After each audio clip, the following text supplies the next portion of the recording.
Լսում եմ այսպեսի մի խոսակցություն, որ անդիմադիր դաշտում կա, որ այն ուժերը, որոնք ձայներ են փոշիացնում, պիտի չմասնակցեն ընտրություններին, բայց ով որոշել, որ հաստատ այդ ուժը ձայն է փոշիացնում։ Իհարկե։ Հիմա եւ այստեղ նաեւ ես մի քանի գործիչների հետ հնարավորություն ունեցել եմ այս թեմայով խոսել եւ իմ ասածը սա էր, որ սիրելի ընկերներ, քաղաքական ուժեր, ովքեր ձեզ իրենց խոշոր են համարում, մեծ հնարավորություններ, դուք պիտի ինչ-որ առաջարկ անեք այդ ուժերին, ոչ թե ասեք դուք խաղից դուրս արի,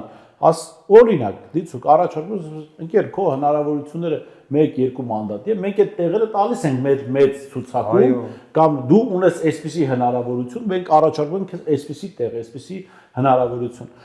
Ինչի է Հայաստանում,